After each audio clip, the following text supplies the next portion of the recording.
Hello learners, my name is Adnan and welcome to day 14। जैसे कि आप जानते हैं ये हमारी थर्ड वीडियो है जॉइंस को लेकर के, विच इज़ डे 14। जॉइंस जो हमने स्टार्ट किया था वो डे 12 में करा था। देन हमने डे 13 में जॉइंस के बारे में पढ़ा और आज जो जॉइंस को लेकर के हमारी वीडियो है वो लास्ट वीडियो है विच इज़ डे 14। डे 14 में हम लोग जॉइंस में पढ़ेंगे what are self join and what is the meaning of multiple joints in sequel. तो चलिए मूव करते हैं अपने सीक्वल वर्कबेंच की ओर। जैसे कि आप देख रहे हैं हम लोग अपने सीक्वल वर्कबेंच में आ चुके हैं। आज का हमारा पहला कॉन्सेप्ट है what is a self join. Self join basically एक ही टेबल के रोज को दूसरे रोज के साथ जॉइन करते हैं using a common column. This is bit tricky, right? अगर क्लियरली मैं आपको इसका मतलब समझाऊं, सेल्फ जॉइन एक वो जॉइन होता है जो कि एक ही टेबल के कॉलम से दूसरे टेबल के कॉलम में ना जा करके उसी टेबल के कॉलम से आपस में कनेक्ट करे। फॉर एन एग्जाम्पल, मान लीजिए आपके पास एक एम्प्लॉयज़ का टेबल है। अगर आप उस एम्प्लॉयज़ के टेबल को एम्प्लॉय आईडी के बेसिस पे वापसी उसी एम्प्लॉयज़ टेबल के साथ कनेक्ट कर रहे हो तो उसको कहते हैं एक सेल्फ जॉइन। मैं बिल्कुल समझता हूँ ये चीज़ आपके लिए थ्योरेटिकली समझनी पॉसिबल नहीं हो पा रही होगी और आप साथ ही साथ सोच रहे होंगे कि इस पर्टिकुलर सेल्फ जॉइन का यूज़ भी क्या है, बट मैं आपको समझाता हूँ। फॉर एन एग्जाम्पल, आपके पास एक टेबल है जो कि है एम्प्लॉयज़ नाम से।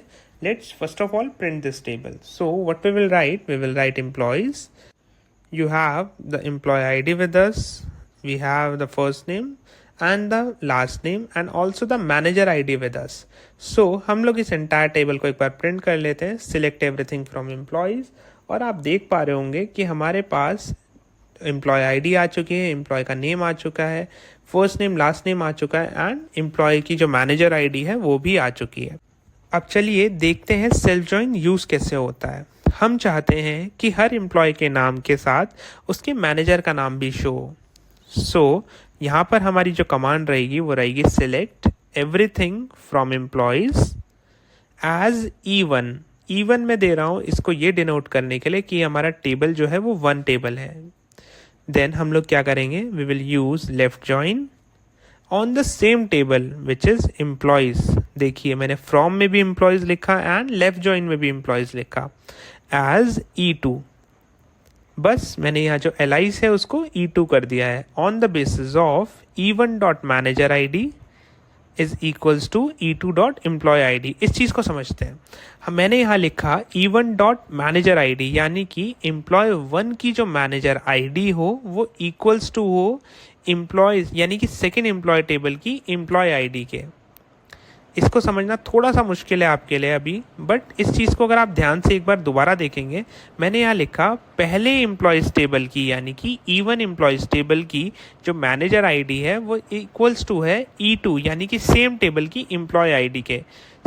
अगर मैं इस एस्ट्रिक को रिमूव करके यहाँ लिखता हूँ E1 dot first name as employee, यानी कि जो हमारा एम्प्लॉय 1 हो। Let me write first E1 dot first name as employee. E1 table से मेरा जो नाम आएगा फर्स्ट नेम आएगा एज एम्प्लॉयज़ एंड मैं एक कॉमा लगाऊंगा। Then I will write E2 dot first name, यानी कि जो E2 टेबल से मेरा फर्स्ट नेम आए वो आए एज मैनेजर, यानी कि E1 टेबल से जो मेरा फर्स्ट नेम आ रहा है वो आएगा as employees and E2 table से जो मेरा फर्स्ट नेम आएगा वो आएगा एज मैनेजर। अब मैं इस एंटायर क्वेरी को एक बार रन करूँगा।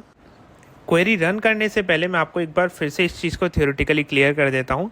यहाँ पे हमने एम्प्लॉयज़ टेबल को दो एलाइसिस दिए हैं, E1 और E2, जो कि एम्प्लॉयज़ सेम टेबल है।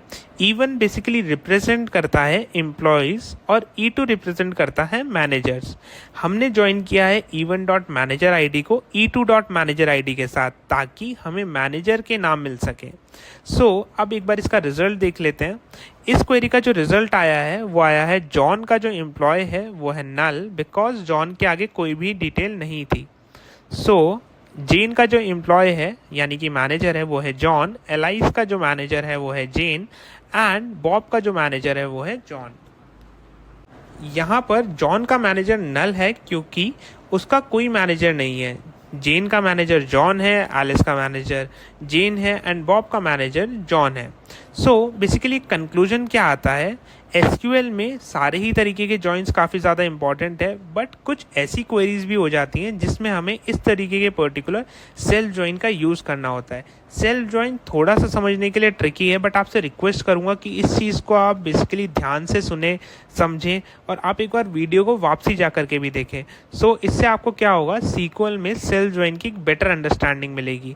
इस तरीके के क्वेश्चंस जो आप ऑनलाइन सर्च करके भी सॉल्व कर सकते हैं, तो उससे क्या रहेगा, आपका जो सीक्वल का सेल्फ जॉइन वाला पार्ट है वो काफ़ी ज़्यादा क्लियर हो जाएगा। तो चलिए मूव करते हैं अपने सेकेंड टॉपिक की तरफ, जो कि है मल्टीपल जॉइंट्स इन सीक्वल।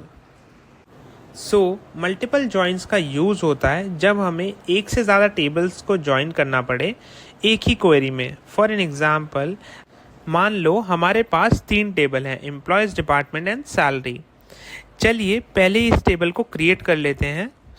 मैंने ऑलरेडी जैसा कि ये टेबल क्रिएट करके रखे हैं।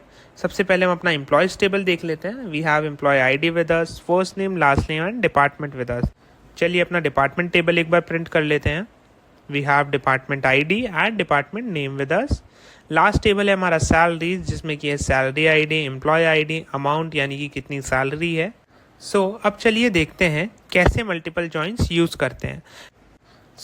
हम चाहते हैं हमें एम्प्लॉयज़ का नाम, उनका डिपार्टमेंट और उनकी सैलरी शो हो। अब बेसिकली जैसे कि तीनों ही टेबल आपके सामने शो हो रहे हैं अभी करंटली, आप ये चीज़ समझ पा रहे होंगे कि एम्प्लॉयज़ का नाम जो है वो अलग टेबल में है, डिपार्टमेंट अलग टेबल में है और जो सैलरीज हैं वो अलग टेबल में है।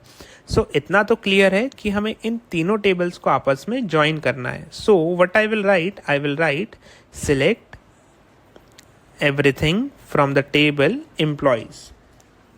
उसके बाद मैं एक ज्वाइन लगाऊंगा, join with department on the basis of common column employee.department id is equals to department.department id। Because ये चीज़ क्लियर है कि डिपार्टमेंट जो टेबल है उसके अंदर डिपार्टमेंट आईडी और जो एम्प्लॉय टेबल है उसके अंदर एम्प्लॉय आईडी कॉमन कॉलम है। तो चलिए एक बार इस कमांड को कंप्लीट लिखने के बाद प्रिंट कर लेते हैं। वंडरफुल। अब आप देख पा रहे हैं एम्प्लॉयज टेबल और डिपार्टमेंट टेबल आपस में कनेक्ट हो चुके हैं। अब हम लोगों को एम्प्लॉयज टेबल और डिपार्टमेंट टेबल के साथ सैलरी टेबल को भी कनेक्ट करना है। इसी के नीचे मैं दूसरा ज्वाइन लगा दूंगा, join salaries on employees.employee id is equals to salaries.employee id because employees और सैलरीज टेबल में एम्प्लॉय आईडी ही कॉमन कॉलम है। एक बार हम इस कमांड को भी कंप्लीट लिखने के बाद रन करेंगे। अब हम क्या करेंगे, अब हम इन दोनों कमांड्स को ना रन करके एंटायर पूरी कमांड को एक बार रन करेंगे। व्हाट यू विल सी, आप देखेंगे कि तीनों टेबल आपस में ज्वाइन हो चुके हैं। अभी तक हमने देखा था 2 टेबल्स को हम कैसे ज्वाइन करते हैं, बट करंटली आप देख रहे हैं हम लोग किस तरीके से 3 टेबल्स को सीक्वल में ज्वाइन कर सकते हैं, और इसी तरीके से आप मल्टीपल टेबल्स को सीक्वल में ज्वाइन कर सकते हो। अब सिलेक्ट स्टेटमेंट के बाद मैं लिखूंगा एम्प्लॉयज टेबल से मुझे चाहिए था फर्स्ट नेम, मैं लिखूंगा employees dot first name, comma मैं लिखूंगा employees dot last name, because employees table से मुझे फर्स्ट नेम और लास्ट नेम दोनों चाहिए। देन मैं लिखूंगा departments dot department name, because मुझे डिपार्टमेंट्स टेबल से क्या चाहिए, डिपार्टमेंट का नाम। And this is the ask of the question, मुझे क्योंकि फर्स्ट नेम भी चाहिए, लास्ट नेम भी चाहिए, डिपार्टमेंट की डिटेल भी चाहिए, और जो लास्ट कॉलम रहने वाला है वो रहेगा सैलरीज डॉट अमाउंट का, बिकॉज सैलरीज टेबल से मुझे अमाउंट प्रिंट करानी है। What I will right salaries dot amount. अब मैं इस एंटायर क्वेरी को एक बार रन करूंगा तो आप रिजल्ट देखेंगे, फर्स्ट नेम आ चुका है, लास्ट नेम आ चुका है, डिपार्टमेंट नेम आ चुका है एंड अमाउंट भी आ चुका है। यहाँ पे हमने एम्प्लॉयज़ और डिपार्टमेंट टेबल को ज्वाइन किया उनके कॉमन कॉलम डिपार्टमेंट आईडी के बेसिस पे, फिर हमने लेफ्ट ज्वाइन लगाया सैलरीज टेबल को एम्प्लॉयज़ टेबल के साथ कॉमन कॉलम के बेसिस पे ज्वाइन करने के लिए, जो कि था एम्प्लॉय आईडी। और इसी तरीके से हमारे जो मल्टीपल ज्वाइंट्स हैं वो सीक्वल में वर्क करते हैं। आज की वीडियो के लिए इतना ही। जॉइंट्स के जो कॉन्सेप्ट है बेसिकली वो ख़त्म हो चुके हैं। आगे की वीडियोस में हम लोग देखेंगे और ज़्यादा इंटरमीडिएट सीक्वल के कॉन्सेप्ट्स, और उसके बाद लास्टली हम लोग पढ़ेंगे सीक्वल के कुछ advance concept. So thank you so much for today and stay connected with data sense for more amazing content on data.